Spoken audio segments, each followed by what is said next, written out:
Alors, Karine, tu as fait Varennes en 98 et tu reviens à Varennes en 2014 pour présenter ton film. Qu'est-ce que Varennes t'a apporté dans ta carrière? Euh, mais ça me fait très plaisir d'être là, c'est sûr. Hein, ça a beaucoup de sens pour moi.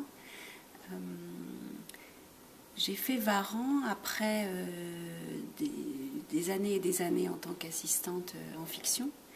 Et j'ai eu envie à un moment de... Je ne sais plus comment ça s'est passé précisément, mais en tout cas, j'ai poussé la porte de Varan à un moment et j'ai découvert le documentaire. Et c'était une révélation pour moi. Euh, j'ai fait ici un film qui me tient beaucoup à cœur, qui était donc mon film de stage, qui s'appelait Avec Nanier, et qui traitait de ma relation avec ma grand-mère qui était atteinte d'Alzheimer.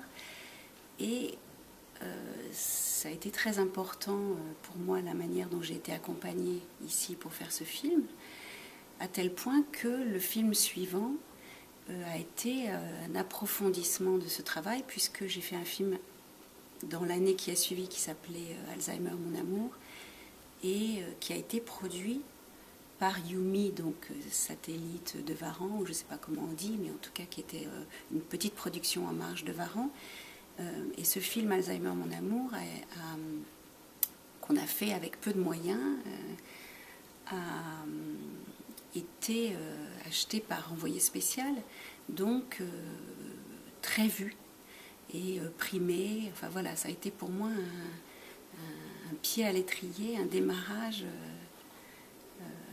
important, et sur un sujet en plus, la maladie d'Alzheimer, qui était pour moi important aussi dans ma vie privée. Voilà, donc ça c'était les débuts. Ensuite j'ai continué en ayant la chance de rencontrer des producteurs, et notamment un producteur à Point du Jour qui m'a accompagnée pendant des années sur plusieurs 52 minutes. Voilà, donc j'en ai fait quelques-uns avant La boucherette avant, effectivement. Et quel sentiment de retourner aujourd'hui dans les mêmes salles? Ça me fait très... c'est émouvant, hein, ça me fait très plaisir. Je retrouve une odeur qui n'a pas tellement changé. Et puis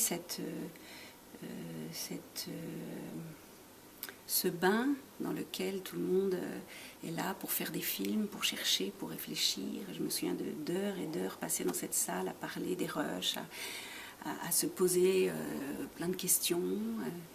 Je me souviens de Sylvaine Dampierre, avec qui j'ai travaillé par la suite aussi, qui m'a bien accompagnée sur ce film-là. Donc j'ai eu cette chance de démarrer tout de suite sur une manière de travailler qui me convenait et qui, je crois, est bonne.